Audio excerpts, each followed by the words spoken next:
باللہ من الشیطان اللعین الرجیم بسم اللہ الرحمن الرحیم وصلی اللہ علی محمد وآل بیتہ الطیبین الطاہرین المعصومین۔ بارگاہ ملکوتی امیر المومنین صلوات اللہ وسلامہ علیہ سے امام محمد جواد علیہ السلام کی ولادت کی مناسبت سے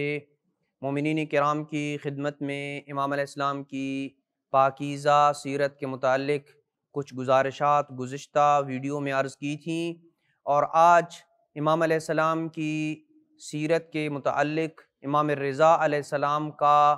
اپنے فرزند امام جواد کے متعلق وہ سنہری کلمہ جس میں امام علیہ السلام نے امام جواد علیہ السلام کے متعلق یہ فرمایا تھا، لم یولد فی الاسلام اعظم برکتاً علی شیعتنا منہ۔ اس فرمان کے متعلق کچھ گزارشات عرض کروں گا کہ اس فرمان سے امام علیہ السلام نے کن پہلوؤں کی طرف اور کن نکات کی طرف اشارہ کیا ہے۔ اس فرمان کا ترجمہ ہم نے گزشتہ ویڈیو میں بھی ذکر کیا تھا کہ امام علیہ السلام فرماتے ہیں کہ اسلام میں ہمارے شیعوں کے لیے اس سے زیادہ بابرکت کوئی مولود پیدا نہیں ہوا ہے، یعنی امام جواد علیہ السلام سے بڑھ کے کوئی بابرکت مولود نہیں ہے اسلام میں۔ علماء نے امام علیہ السلام کے اس فرمان ذیشان کی مختلف تفاسیر کی ہیں، جن تفاسیر میں سے فقط 3 تفاسیر کو ہم اپنے مومنین کی خدمت میں بیان کرنے کا شرف حاصل کر رہے ہیں۔ سب سے پہلی تفسیر یہ ہے کہ امام علیہ السلام کا عالم اسلام میں سب سے زیادہ شیعوں کے لیے بابرکت ہونے کا معنی یہ ہے کہ اس زمانے میں، یعنی امام علیہ السلام جس زمانے میں زندگی گزار رہے تھے، اس زمانے میں اپنے شیعوں کے لیے سب سے زیادہ امام علیہ السلام بابرکت تھے، اور آپ سے بڑھ کے کوئی اس زمانے میں شیعان علی ابن ابی طالب کے لیے باعث برکت نہیں تھا۔ اور اس حدیث میں امام علیہ السلام کی امامت کی طرف بھی اشارہ ہے، اس وجہ سے کہ امام منبع رحمت اور مصدر برکت ہوتا ہے، اور قرآن نے ان مقامات کی طرف اشارہ کیا ہے کہ جہاں پہ اللہ سبحانہ وتعالی کی رحمت نازل ہوتی ہے، ان مقامات کو مبارک مقام قرار دیا ہے، یا وہ شخصیات کہ جو مصدر رحمت قرار پاتی ہیں ان کو بھی بابرکت قرار دیا ہے۔ فرمایا، فرمان الہی ہے کہ ان اول بیت وضع للناس للذی ببکۃ مبارکا وہدی للعالمین۔ ارشاد پروردگار ہے کہ سب سے پہلا گھر جو لوگوں کی عبادت کے لیے بنایا گیا وہ وہی ہے جو مکہ میں ہے، جو عالمین کے لیے بابرکت اور رہنما ہے۔ اور خانہ کعبہ کو اللہ نے مبارک اور بابرکت اس لیے قرار دیا کہ یہ محل رحمت الہی ہے۔ اسی وجہ سے امام صادق علیہ السلام کا فرمان ہے کہ خانہ کعبہ کے اوپر ہمہ وقت 120 نیکیوں کا نزول ہوتا ہے، جن میں سے 60 نیکیاں اس شخص کے حصے میں آتی ہیں کہ جو خانہ کعبہ کے ارد گرد طواف کر رہا ہوتا ہے، 40 نیکیاں اس شخص کے حصے میں آتی ہیں جو مسجد الحرام میں نماز ادا کر رہا ہوتا ہے، اور 20 نیکیاں اس شخص کے حصے میں آتی ہیں کہ جو خانہ کعبہ کی اس بلڈنگ کی طرف نگاہ کر رہا ہوتا ہے۔ پس ہر وہ مقام و محل جو مصدر رحمت ہو وہ مبارک ہوتا ہے، اور یہیں سے سمجھ آتا ہے کہ امام رضا علیہ السلام نے کیوں اپنے اس فرزند کو حضرت عیسیٰ کے مشابہ قرار دیا، اور فرمایا کہ مجھے اللہ نے موسیٰ بن عمران اور عیسیٰ بن مریم جیسا بیٹا عطا کیا ہے۔ اگر جناب عیسیٰ اور امام جواد علیہ السلام کے درمیان وجہ شباہت کو دیکھا جائے تو واضح طور پر یہ سامنے آتی ہے یہ چیز کہ قرآن میں اللہ سبحانہ وتعالیٰ نے یہ ارشاد فرمایا کہ ان قال انی عبد اللہ آتانی الکتاب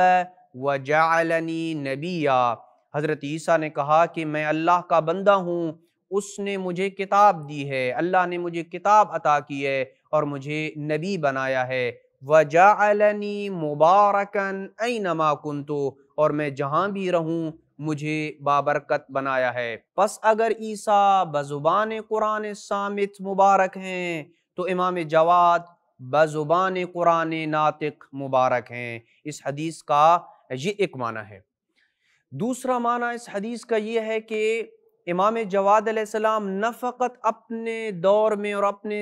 زمانے میں شیعان کے لیے باعث برکت ہیں، بلکہ ہر زمانے کے اعتبار سے، تمام زمانوں کے اعتبار سے امام علیہ السلام شیعان علی ابن ابی طالب کے لیے باعث برکت ہیں۔ اور اس کی وجہ یہ ہے کہ تمام ائمہ میں سے آپ وہ ایک ایسے امام ہیں اور وہ ایک ایسی ہستی ہیں کہ آپ سب سے کم عمر وہ ہستی ہیں جنہوں نے فقط 8 سال کی عمر میں تمام تر مناصب الہیہ میں سے اہم ترین منصب یعنی منصب امامت کو پایا ہے۔ یعنی فقط 8 سال کی عمر میں آپ منصب امامت کے اوپر فائز ہوئے۔ نہ آپ سے پہلے اتنی کم عمر میں کوئی اس منصب امامت کے اوپر فائز ہو سکا اور نہ آپ کے بعد ہو سکا ہے، سوائے حضرت عیسیٰ کے کہ جن کے بارے میں قرآن مجید میں اللہ سبحانہ و تعالیٰ نے یہ ارشاد فرمایا، قال انی عبد اللہ آتانی الکتاب وجعلنی نبیا۔ عیسیٰ نے کہا کہ میں اللہ کا بندہ ہوں اور اللہ نے مجھے کتاب دی ہے اور مجھے نبی بنایا ہے۔ پس یہ فضیلت حضرت عیسیٰ کا بچپنے ہی میں ظاہری منصب الہی پہ فائز ہونا سوائے حضرت امام جواد کے کسی میں نہیں دیکھا جا سکتا۔ یعنی جس طرح ایک منصب الہی بچپن میں حضرت عیسیٰ کے لیے ثابت تھا، یہ پھر کسی اور ہستی میں تکرار نہیں ہوا سوائے امام جواد علیہ السلام کے کہ جنہیں بچپن میں ظاہری منصب امامت کے اوپر فائز دیکھا گیا۔ پس جس طرح حضرت عیسیٰ عظمت الہی کے مظہر ہونے کی وجہ سے معجزہ الہی تھے، اسی طرح امام جواد بھی عظمت الہی کے مظہر ہونے کی وجہ سے اللہ کا ایک معجزہ ہیں۔ یہ اس حدیث کا دوسرا معنی ہے۔ حدیث کا تیسرا معنی یہ ہے کہ امام رضا علیہ السلام کی اس حدیث میں جہاں پہ امام علیہ السلام نے امام جواد کو ایک مبارک مولود قرار دیا ہے، اس حدیث میں برکت کا معنی خیر کثیر اور رزق وسیع ہے، اور شاید اسی خصوصیت کی وجہ سے امام جواد شیعان اہل بیت علیہ السلام کے لیے عظیم ترین برکت قرار پائے کہ خدا نے امام جواد کو وسعت رزق اور قضائے حوائج کے لیے وسیلہ قرار دیا ہے۔ یہ بات اپنی جگہ پہ درست ہے کہ تمام اہل بیت سے وسعت رزق اور قضائے حوائج کے سلسلے میں توسل کیا جا سکتا ہے، کسی اور امام سے بھی آپ توسل کریں تو آپ کی حاجات جو ہیں وہ پوری ہوں گی اور اللہ آپ کے رزق میں اضافہ کرے گا، لیکن ہر امام ایک خاص خصوصیت اور ایک صفت کا حامل ہوتا ہے جس سے وہ دوسروں سے ممتاز اور دوسروں سے اسے ایک امتیازی خصوصیت حاصل ہوتی ہے، اسی خصوصیت میں وہ مشہور ہوتا ہے، یعنی وہ امام اسی خصوصیت میں مشہور ہوتا ہے۔ جیسے اگر کوئی شخص بیمار ہے اور وہ بیماری میں کسی ہستی سے توسل کرنا چاہتا ہے تو اسے چاہیے کہ وہ امام موسیٰ کاظم علیہ السلام سے توسل کرے۔ جو شخص سفر میں امان اور نجات چاہتا ہے تو وہ امام رضا علیہ السلام سے توسل کرے۔ جو ظالموں سے نجات چاہتا ہے وہ امیر المومنین صلوات اللہ وسلامہ علیہ سے توسل کرے۔ جو ظالم بادشاہوں سے نجات چاہتا ہے وہ امام زین العابدین سے توسل کرے۔ لیکن جو اپنے رزق میں وسعت اور خیر کثیر چاہتا ہے اسے چاہیے کہ وہ امام جواد علیہ السلام سے توسل کرے۔ اسی وجہ سے علامہ مجلسی علیہ رحمہ نے بحار الانوار میں ہر امام کے ساتھ توسل کرنے میں اسی مخصوص خصوصیت کا ذکر کیا ہے جو ان میں نمایاں تھی۔ پس تمام ائمہ کے ساتھ توسل کرنے میں جب علامہ مجلسی نے اس نمایاں خصوصیت کا تذکرہ کیا، پس جب امام جواد کے ساتھ توسل پہ پہنچے تو یہ جملے ارشاد فرمائیں، وَأَسْأَلُكَ بِحَقِّ وَلِيِّكَ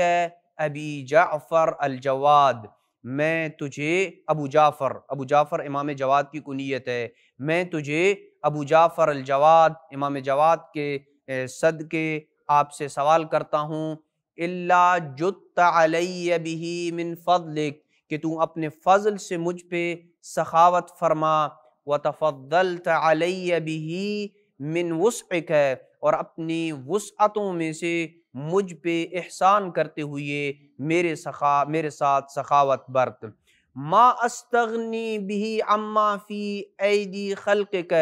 مجھے وہ عطا کر جس کے ذریعے میں تیری مخلوق سے بے نیاز ہو جاؤں، وبارک لی فیہ وفی مالک عندی من نعمتک وفضلک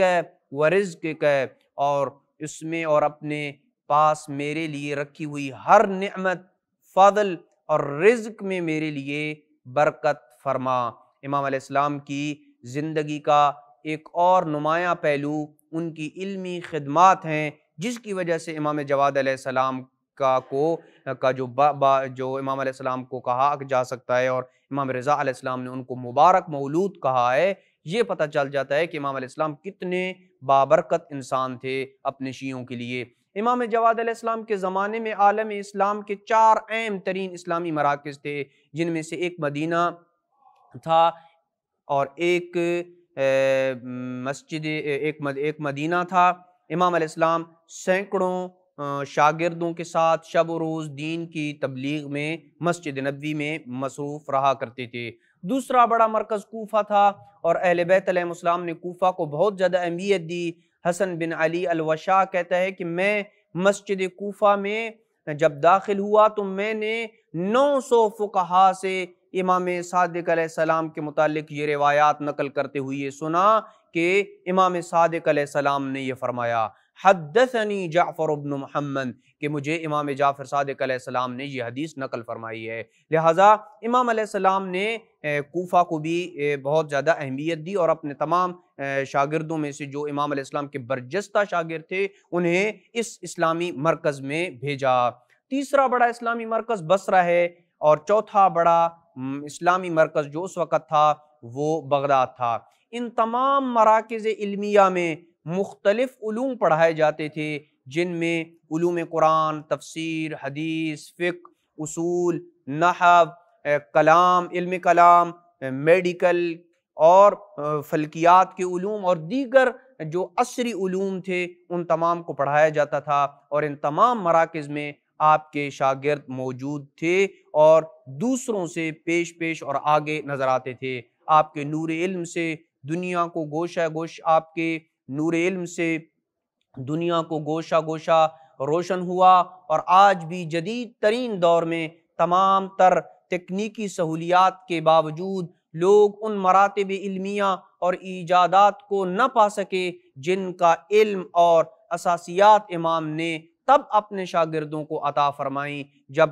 کسی وقت کسی کے پاس کچھ ٹیکنالوجی موجود نہیں تھی۔ دعا ہے کہ وارث علم لدنی کا ظہور جلد از جلد ہو، اور ہمیں بھی اس نور سے استفادہ کرنے کا شرف حاصل ہو جس کا ایک سرا مخلوق اور دوسرا خالق سے مربوط ہے۔ امام جواد علیہ السلام کی سیرت طیبہ کے متعلق گفتگو کا تیسرا حصہ اگلی قسط میں بیان کیا جائے گا۔ وصلی اللہ علی محمد وآل بیتہ الطیبین الطاہرین المعصومین۔